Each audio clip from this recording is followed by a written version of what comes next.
Goeiemôre vriende, hier op die mooi van maandagoggend, die 20ste Julie 2026, begin van die skoleweek ook, so ek dink aan die ouers. Miskien is die ouers baie bly vandag dat die skole weer begin het en dat die kinders weer kan terug gaan skool toe.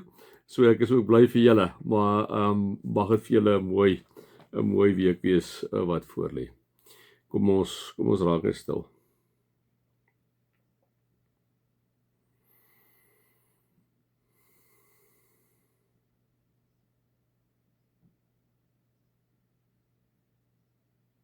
Vader God, ons kom draai hierdie week aan U op. Ons kom vra vir U om met ons te wees, vir ons die insig en wysheid te gee in die leiding wat ons hierdie week te doen staan. Amen. Vriende, mag daar vir julle genade en vrede en oorvloed wees om met julle God ken, Jesus ken en die Heilige Gees ken. Vriende, ons gaan aan by Jakobus.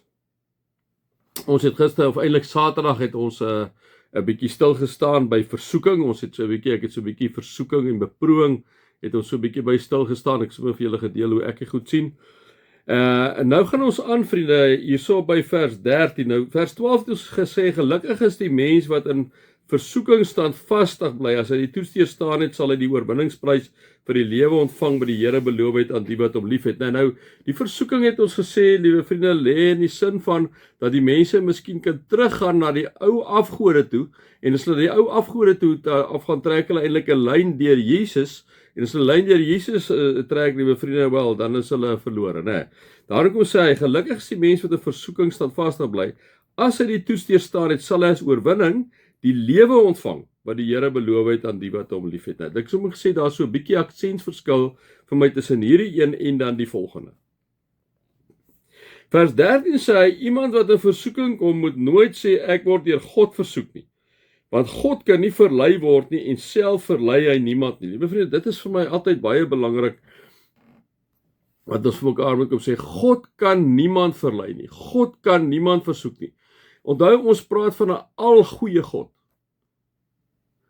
Daarom my geweldige probleem om beproewing so lekker te formuleer, om te sê, maar as die oomblik as ons hom formuleer as 'n ding dat God het dit die beproewing gegee, dan as ons dan sê God het die kankerdiagnose gegee, van wat se God praat ons? Julle verstaan my dilemma, en ek sê dis 'n Rian dilemma, ek weet dit. So vir my is dit net eenvoudig dat ek sê, God kan inderdaad niemand versoek en niemand verlei nie, so God kan nie daardie goed met jou laat gebeur nie. Die lewe gebeur op sy eie met al sy nonsens. God kan dit gebruik ten goeie op die ou ende, maar God kan nooit iemand verlei nie. God kan nooit iemand versoek nie. Net so julle verstaan my dilemma, né? Maar kom sê Johannes, onthou Jakobus is 'n baie praktiese boek. Maar sê 'n mens word verlei deur sy eie begeertes wat hom aanlok en saamsleep. Ekskuus tog.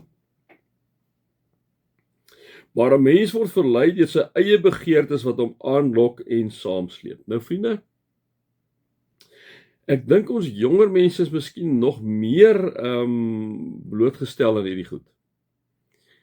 Ek kyk nou maar net en nou soos op 'n doen vlak eintlik, maar net as jy net vat jou alkohol misbruik. Ek praat nie van as jy 'n wyntjie vat, ek praat van alkohol misbruik. 'n Mens word verlei deur sy begeertes wat hom aanlok en saamsleep. So wanneer jy te veel van dit begin gebruik, dan het dit tot gevolg dat jou inhibisies raak al hoe laer. As jou inhibisies al hoe laer raak, dan begin seksualiteit inskop. As seksualiteit begin inskop, begin jy goed aanvang, want as jy die volgende dag by jou sinne kom, wat jy besef, meisies en ouens, om te sê, o Vaderland, wat het ek aangevang gisteraand?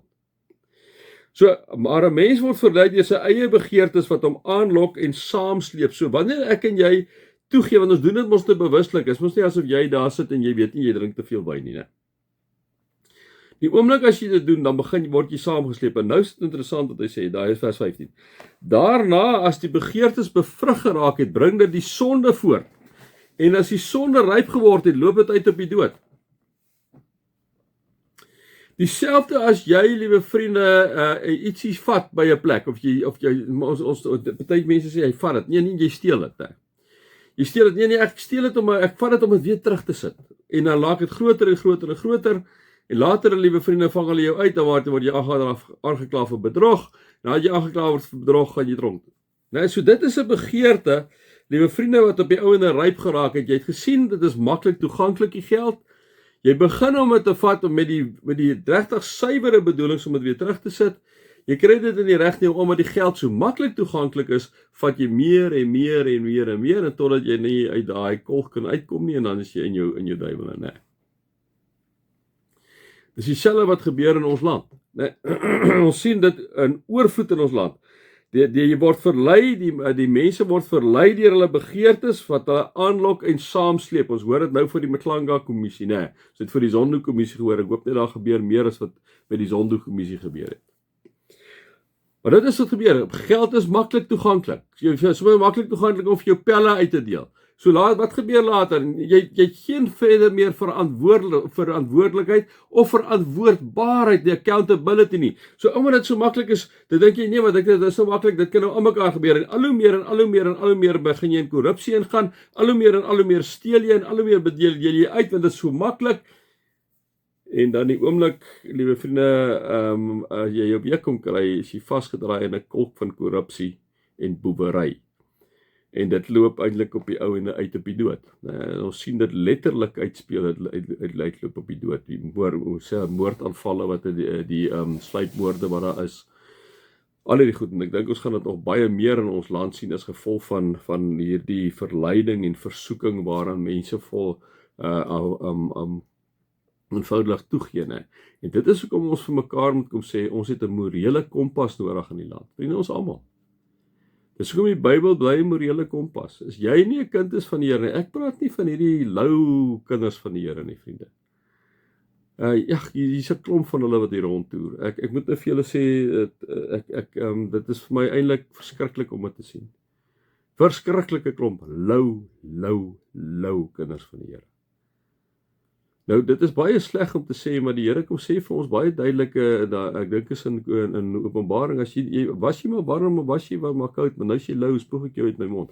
Nou, dit baie van die lou kinders van die Here, gaan dit weer baie goed, so, dit worry hulle nie eintlik, dit is eintlik me en met, gaan eintlik net oor my behoeftetjies, wat vir my belangrik is, waar dit gaan oor my, ek bedoel, die Here is eintlik, sy het my eintlik in die agterste speen, met groot respek gesê. En vir my is dit ook 'n versoeking. Dit is vir my ook 'n versoeking waar jy die hele tyd, jy gaan nie eintlik ooit meer om die Here te loof en te aanbid nie, né? Kom ons sê dit gou reguit vir mekaar. Jy gaan nie meer om die Here te loof en te aanbid nie. Jy ken mos nou die begrip, jy gaan mos nie kerk toe nie. Jy gaan nie meer om die Here te loof en te aanbid nie. Wat gebeur as dit begin gebeur? Dan kom jy baie min by die Here uit, by die woord ook uit. Jy kom nie by 'n klein groep ooit in jou lewe uit nie. Nou wat begin gebeur? Dit begin, jy raak die maatstaf, vriende. Dit gaan eintlik net oor jou selfsugtige begeertes. Jy wil na jou strandhuis toe gaan. Jy wil hierna toe gaan. Jy wil dit doen. Die mense, hoe sê ons, die gemeenskap van gelowiges moet tog net nie enigstens 'n beroep op jou maak van jou tyd nie. Wie sal hulle nou after all? Dit is wanneer die begeerte ryp geraak het, dit lei tot sonde. Want wat is die begeerte? Begeerte is om te doen net wat ek wil. Dit is my lewe, niemand gaan vir my vertel wat ek met my lewe moet doen nie, né? Jy laat ook nie weer God toelaat om vir jou te doen. Jy doen net, jy lewe lekker in hierdie lewe, dit gaan net lekker, dit gaan net oor jou, gaan oor jou behoeftes, en dit gaan glad nie meer eintlik oor God en wat God wil hê nie.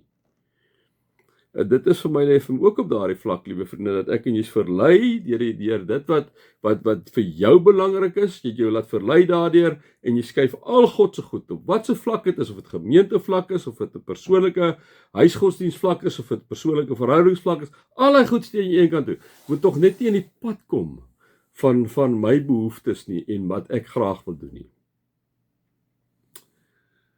Vriende, besop daarvoor, hoor, besop daarvoor. Ek en jy aanbid nie 'n bietjie melsgod nie. Ons aanbid 'n lewende God. Maar 'n mens word verlei deur sy eie begeertes, wat hom aanlok en hom saamsleep, en by ons lê dit baie op 'n selfsugtige vlak. Selfsugtigheid, dit gaan net oor ons. Daarna, as die begeerte bevrug geraak het, bring dit die sonde voort. As die sonde ryp geword het, loop dit uit op die dood.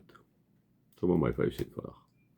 Mag julle God se liefde ervaar, sy genade ervaar en sy teenwoordigheid ervaar. Amen.